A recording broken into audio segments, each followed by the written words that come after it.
Hello, അപ്പോൾ നമ്മുടെ കടലെടുത്തേ വാർക്കയോ കോൺക്രീറ്റോ എന്തെങ്കിലുമൊക്കെ വന്നെയാണെങ്കിൽ കോൺട്രാക്ടർമാർ നമുക്കാണ് ഓർഡറിന്. പുള്ളി ഇന്നലെ എന്തോ എന്നെ വിളിച്ചായിരുന്നു. വിഷുവായിട്ട് ഞാൻ ഈ പെരുമ്പാവൂർ മൂവാറ്റുപുഴയും കിടന്ന് കറക്കമായതുകൊണ്ടിട്ട് ബാഗിൽ കിടന്നിച്ച് ഫോണ് വിളിച്ചപ്പോൾ കിട്ടിയില്ല. ഇപ്പം മലയാളികൾക്ക് പണിയില്ലല്ലോ, അതുകൊണ്ടിട്ട് ഹിന്ദിക്കാരും തമിഴന്മാരാണ് ഈ പണിക്കുണ്ടായിരുന്നത്. അപ്പം അവർക്കെന്ന് വെച്ചാൽ ദോശ, ഇഡലി, പിന്നെ പൊറോട്ട ഇതൊക്കെയാണ് വേണ്ടത്. ദോശ ഇഡലിയും തീർന്നിട്ടുണ്ടായിരുന്നു. പിന്നെ പൊറോട്ട അപ്പൊടിയപ്പൊക്കെ വെച്ച് അവർ അഡ്ജസ്റ്റ് ചെയ്ത് രാവിലെ കഴിച്ചിട്ട് പോയി. അപ്പോൾ ഇവർ എന്നോട് ചോദിച്ച് ഉച്ചയ്ക്ക് എന്ത് തരും. ഞാൻ പറഞ്ഞു ബിരിയാണി മതി. എന്ന് ബിരിയാണി വേണ്ട, പൊറോട്ടയും മുട്ടക്കറിയും മതി എന്ന് പറഞ്ഞു. ഞാനപ്പോൾ ആ ചേട്ടനോട് ചോദിച്ചേ, ഈ ഉച്ചക്ക് ഊണിൻ്റെ സമയത്ത് എങ്ങനെ മുട്ടക്കറി ഉണ്ടാക്കണം. രാവിലെ എടുത്ത മുട്ടക്കറിയാണെങ്കിൽ തീരുകയും ചെയ്ത്. അപ്പോൾ പറഞ്ഞ ചേച്ചി 2:30 മണിയൊക്കെ കോൺക്രീറ്റ് തീരുമ്പോൾ ആ സമയമാകുമ്പോഴേക്കും കൊടുത്താൽ മതി, അതും പാഴ്സൽ മതി എന്ന് പറഞ്ഞു. ഞാനപ്പോൾ ഓർത്ത് എന്നാൽ പിന്നെ അത് ശരിയാണല്ലോ, കുഴപ്പമില്ലല്ലോ. അപ്പോൾ നമ്മളിത് ഉണ്ടാക്കുന്ന വീഡിയോ എടുക്കാമല്ലോ ഓർത്തത്. ഉരുളി വെച്ചിട്ടുണ്ട്, അരമുറി തേങ്ങയും 1/2 സ്പൂൺ പെരിഞ്ജീരകവും 1 സ്പൂൺ പച്ചമല്ലി ഇട്ട് കൊടുത്തിട്ടുണ്ട്. പിന്നെ കുറച്ച് കറിവേപ്പിലയും കൂടി ചേർത്ത് കൊടുത്തിട്ടുണ്ട്. ഇപ്പം ശരിക്കും പറഞ്ഞാൽ ഊണിൻ്റെ സമയമൊക്കെയാണ്. എല്ലാത്തിനും അങ്ങോട്ട് മാറ്റി ഞാൻ അവിടേക്ക് ഒന്ന് ക്ലീൻ ചെയ്തിട്ടാണ് ഇപ്പം അത് വീഡിയോ എടുക്കണേ കേട്ടോ. നമ്മുടെ തേങ്ങ ഇതേപോലെ ഒന്ന് വറുത്ത് വന്നപ്പോഴേക്ക് ഇതിലേക്ക് 1/2 സ്പൂണ് മഞ്ഞപ്പൊടിയാണ് ചേർത്ത് കൊടുത്തേക്കണത്. മഞ്ഞപ്പൊടി ഇട്ട് കൊടുത്തിട്ട് നന്നായിട്ടൊന്നും വറുത്ത് വരണ്ട കേട്ടോ, ജസ്റ്റ് ഒന്ന് വറുത്തിട്ടാൽ മതി. ഇനി നമുക്കിതൊന്ന് മിക്സർ ജാറിലേക്ക് കോരിയിട്ട് കൊടുക്കാം. ഇപ്പം നിങ്ങൾ വിചാരിക്കുക മിക്സർ ജാറ് ചൂടോടുകൂടി ഇട്ട് കൊടുക്കണമെന്ന്. ഇപ്പം തന്നെ അരക്കണില്ലടോ, അതവിടെ ഇരുന്ന് തണുക്കട്ടെ, അതിന് ശേഷം നമുക്ക് അരച്ചെടുക്കാം. അപ്പം ഞാൻ ആ ഉരുളിയിലോട്ട് തന്നെ ആവശ്യത്തിനുള്ള വെളിച്ചെണ്ണ ഒഴിച്ച് കൊടുത്തിട്ടുണ്ട്. അപ്പുറത്തടപ്പം ഞാൻ മുട്ട പുഴുങ്ങാനായിട്ട് കുക്കറിലേക്ക് വെച്ച് കൊടുത്തിട്ടുണ്ടായിരുന്നു കേട്ടോ. ഇനി ഞാൻ ഇതിലേക്ക് 2-3 ഏലക്കയും 2 കഷ്ണം പട്ടയും ഇട്ട് കൊടുത്ത് അത് പൊട്ടിക്കഴിഞ്ഞപ്പോഴേക്ക് ഇതിലേക്ക് 1.5 സ്പൂൺ ഇഞ്ചി വെളുത്തുള്ളി പേസ്റ്റും കൂടി ചേർത്ത് കൊടുത്തേ. പട്ടയും ഏലക്ക ഇഞ്ചി വെളുത്തുള്ളി പേസ്റ്റൊക്കെ മൂത്ത് വരുമ്പോഴില്ലേ നല്ല മണം ഉണ്ട വന്നത്. ആഹാ എന്താ മണം. അപ്പോൾ അതേ നമ്മുടെ ഇതൊക്കെ നന്നായിട്ട് മൂത്ത് കിട്ടിയിട്ടുണ്ട്. ഇനി ഇതിലേക്കില്ലേ 5 സവാള സ്ലൈസായിട്ട് അരിഞ്ഞിട്ട് ഞാനെന്താ കൈ കൊണ്ട് നന്നായിട്ട് ഞൗടി എടുത്തിട്ട് അപ്പം പെട്ടെന്ന് വഴറ്റിയിട്ടാൻ വേണ്ടിയിട്ടാണ് അങ്ങനെ ചെയ്യണത്. ഇനി അതിലേക്ക് ആവശ്യത്തിനുള്ള ഉപ്പും കൂടി ചേർത്ത് കൊടുത്തിട്ടാണ് ഞാനിതെല്ലാം കൂടി കൂട്ടി യോജിപ്പിച്ചെടുക്കണത്. ഞാൻ ഈ സവാള ഇങ്ങനെ ഇളക്കിക്കൊണ്ടിരുന്നപ്പോൾ എൻ്റെ അനിയത്തിനും താനെന്തിനോട് സവാള ഇളക്കി ഇളക്കി ഇങ്ങനെ നിൽക്കണത്, അതൊന്ന് മൂടി വെച്ച് കൊടുക്കടോ പെട്ടെന്ന് വഴറ്റിയിട്ട്. ഞാൻ പറഞ്ഞ ഇതൊക്കെ എനിക്കറിയാടി, ഞാൻ ഇതെല്ലാം ഇതിൻ്റെ അപ്പുറം ചാടിക്കിടന്നവളാണെന്ന് പറഞ്ഞു. ഇതാ നോക്കിയപ്പോൾ എന്താണ് കുറച്ച് സമയത്തിന് ശേഷം നമ്മുടെ സവാളയൊക്കെ വഴറ്റിയിട്ടിട്ടുണ്ട്. ഈ ട്രിക്കൊക്കെ ഞാൻ നേരത്തെ നിങ്ങൾക്ക് പറഞ്ഞു തന്നിട്ടില്ലേ, ഇവളോട് പറഞ്ഞിട്ട് മനസ്സിലാണില്ലെന്നേ. ഇപ്പം സവാള ഇങ്ങനെ വഴറ്റി കിട്ടിയപ്പോഴേക്ക് ഇതിലേക്ക് ഞാൻ 2 തക്കാളിയാണ് അരിഞ്ഞത് ചേർത്ത് കൊടുത്തേക്കണം. പിന്നെ നമ്മൾ ഇതിലേക്ക് ഒരു 5-8 പച്ചമുളക് ചെറുതായിട്ട് അരിഞ്ഞതും കൂടി ഇട്ട് കൊടുത്തിട്ടുണ്ട്. ഇനി ഇതിലേക്ക് ഞാൻ 1/2 സ്പൂണ് മഞ്ഞൾപ്പൊടിയും കൂടി ചേർത്ത് കൊടുത്തിട്ടുണ്ട്.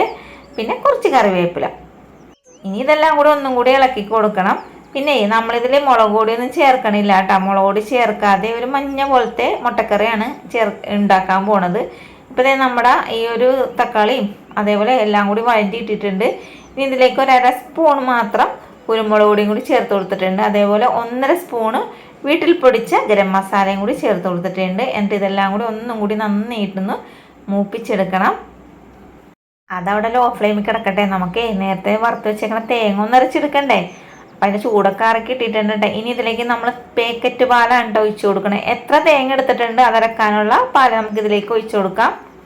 ഇതേ നമ്മൾ ചായക്ക് വേണ്ടി കാച്ചിട്ടിരുന്ന വെച്ചാൽ പാലാണ്, അതിൽ നിന്നാണ് കുറച്ചെടുത്തുണ്ടെന്നത്. അപ്പോൾ എല്ലാവരും ചോദിക്കാറുണ്ട് പാക്കറ്റ് പാലാണെന്ന്. പാക്കറ്റ് പാലാണ്, ഏത് പാക്കറ്റ് പാലായാലും നമുക്ക് ഉപയോഗിക്കാം കേട്ടോ. അപ്പുറത്ത് ഞാൻ കുറച്ച് ചൂടുവെള്ളം ചൂടാക്കാൻ വെച്ചിട്ടാണ്, കാരണം നമ്മൾ മുട്ടക്കറിക്ക് ഇത്തിരി ചൂട് വെള്ളത്തിൻ്റെ ആവശ്യമുണ്ട്. അപ്പോൾ ദേ അരച്ച് വെച്ചിരിക്കുന്ന തേങ്ങയും കൂടി ഇതിലേക്ക് ഒഴിച്ചു കൊടുത്തിട്ടുണ്ട്. എന്നിട്ട് എല്ലാം കൂടി കൂട്ടി യോജിപ്പിച്ച് കൊടുക്കാണ്ട്. ഇനി നമുക്ക് എത്രത്തോളം വെള്ളം വേണമെന്ന് ചോദിച്ചാൽ അതിനനുസരിച്ച് നമ്മൾ ചൂടുവെള്ളമാണ് ഇതിലേക്ക് ഒഴിച്ചു കൊടുക്കേണ്ടത്. ഞാൻ ആദ്യം തന്നെ ഇതൊക്കെ എല്ലാം ഇളക്കി കൂട്ടിയതിന് ശേഷമാണ് ആവശ്യത്തിനുള്ള ചൂടുവെള്ളം ഇതിലേക്ക് ഒഴിച്ചു കൊടുക്കണം. അപ്പോൾ കുറേശ്ശെ ആയിട്ടാണ് ഒഴിച്ചെടുക്കണം. ഒന്നിച്ച് അങ്ങോട്ട് ഒഴിച്ചു കൊടുത്തിട്ടുണ്ടെങ്കിൽ പെട്ടെന്ന് വെള്ളം പോലെയൊക്കെ ആയിട്ടുണ്ടെങ്കിൽ പിന്നെ പാടാണ് നമുക്ക്. അപ്പം നമ്മളിപ്പോൾ ഈ ഒരു 15 പേർക്കുള്ള മുട്ടക്കറിയാണ് കേട്ടോ ഞാനിപ്പോൾ തയ്യാറാക്കണത്. അത് പറയാൻ വിട്ടുപോയി, ആദ്യം തന്നെ പറയണമെന്നൊക്കെ ഓർത്ത്, പിന്നെ ഉള്ള കണ്ട കഥ മുഴുവനും പറഞ്ഞത് കൊണ്ടിട്ടേ അതങ്ങോട്ട് വിട്ടുപോയി. ഞാൻ നോക്കുമ്പോഴേ ഒഴിക്കുന്തോറും നമ്മുടെ കറി നല്ല കുറുകൽ പോലെ വന്നെ. എന്നാൽ പിന്നെ കുറച്ചും കൂടി വെള്ളം ഒഴിക്കാമെന്ന് ഓർത്ത് മിക്സി കഴുകി ചൂടുവെള്ളം തന്നെയാണ് ഒഴിച്ചു കൊടുത്തേക്കണത്. ഇനി ഇതൊന്ന് തിളച്ച് വന്നപ്പോഴേക്കും ഞാൻ 15 മുട്ട പുഴുങ്ങി എടുത്തിട്ടുണ്ടായിരുന്നു, അതും കൂടി ഇതിലേക്ക് ചേർത്ത് കൊടുത്ത്. അപ്പം നന്നായിട്ട് തിള വന്നതിന് ശേഷമാണ് ഞാനിപ്പോൾ മുട്ട ഇട്ട് കൊടുത്തേക്കണത്. മുട്ട ഇട്ട് കഴിഞ്ഞപ്പോഴേ ഞാൻ നോക്കിയപ്പോഴേ ഇനി ഇതിങ്ങനെ മിക്സ് ചെയ്തെടുക്കാൻ എനിക്ക് തോന്നില്ല. കാരണം വേറെ ഒന്നുമല്ല, ഫോട്ടോഷൂട്ടൊക്കെ നടത്തുന്നുണ്ടല്ലേ, അപ്പം അതിൻ്റെ ഭംഗി പോകലാന്ന് ഓർത്ത് ഞാൻ ഈ കയ്യിലുകൊണ്ട് പയ്യനെ ഒന്ന് ഇളക്കി കൂട്ടിയേട്ടാ. ഞാൻ നോക്കുമ്പോഴേ കറിയൊക്കെ റെഡി ആയിട്ടുണ്ട്. പക്ഷേ കാണുമ്പോൾ ഇച്ചിരി കൂടി ഒരു ഭംഗി വേണ്ടേ. അതേപോലെ ഇത്തിരി കൂടി ടേസ്റ്റ് വേണ്ടേ. അപ്പം ഞാൻ ഓർത്താന്ന് ഇത്തിരി താളിപ്പും കൂടെ നടത്താമെന്ന് ഓർത്ത്. അപ്പോൾ പാനിലേക്ക് വെളിച്ചെണ്ണയാണ് ഒഴിച്ചു കൊടുത്തേക്കണം. നമുക്ക് വേണമെങ്കിൽ നെയ്യൊക്കെ ഇട്ട് കൊടുക്കാട്ടോ. നെയ്യ് ഞാനിട്ടില്ല, കാരണം നേരത്തേക്ക് ഒരു മുട്ടക്കറിക്ക് നെയ്യിട്ടിട്ടുള്ള താളിപ്പൊക്കെ നടത്തിയിട്ടുണ്ട്. അപ്പോൾ അതുകൊണ്ട് ഈ മുട്ടക്കറിക്ക് ഇങ്ങനെ ചെയ്യാമെന്ന് ഓർത്ത്. പിന്നെ കുറച്ച് ഉള്ളിയും കൂടി ചെറുതായിട്ട് അരിഞ്ഞതും അത് മൂത്ത് വന്നപ്പോഴേക്കും പിന്നെ എന്താണ് വറ്റൽമുളകും കറിവേപ്പിലും ഇട്ട് കൊടുത്ത് ഫ്ലെയിം ഓഫ് ചെയ്തതിന് ശേഷം ലേശം മുളക് പൊടിയും കൂടി ചേർത്ത് കൊടുത്തിട്ടുണ്ട്. തേങ്ങ അരക്കുന്ന ഏതൊരു കറിക്കും ലാസ്റ്റ് ആകുമ്പോൾ ഫ്ലെയിം ഓഫ് ചെയ്തിട്ട് കുറച്ച് മുളക് പൊടിയും കൂടി ചേർത്ത് കൊടുക്കണമെങ്കിൽ ഇതാ ഇതേപോലെ കാണാനൊരു ഭംഗി ഉണ്ടാവും, നല്ല ഐശ്വര്യമാണ് ഒരു കറി കാണുമ്പോൾ തന്നെ. അപ്പോൾ അതേ ഇത്ര ഉള്ളട്ടെ നമ്മുടെ മുട്ടക്കറിയുടെ വീഡിയോ. പാത്രത്തിൽ കോരി വെച്ച് കാണിച്ചു തന്നില്ലല്ലേ, ആ കുറുകലൊക്കെ ഒന്ന് കാണിക്കണമല്ലോ. ഇതാ കണ്ടില്ലേ, നല്ല തിക്ക് ഗ്രേവിയോട് കൂടിയിട്ടുള്ള മുട്ടക്കറി ഇവിടെ റെഡി ആയിട്ടുണ്ട്. ഇത് പൊറോട്ടയുടെ കൂടെയോ അപ്പത്തിൻ്റെ കൂടെയോ എന്തിൻ്റെ കൂടെയും കഴിക്കാം, നല്ല ടേസ്റ്റാണേ.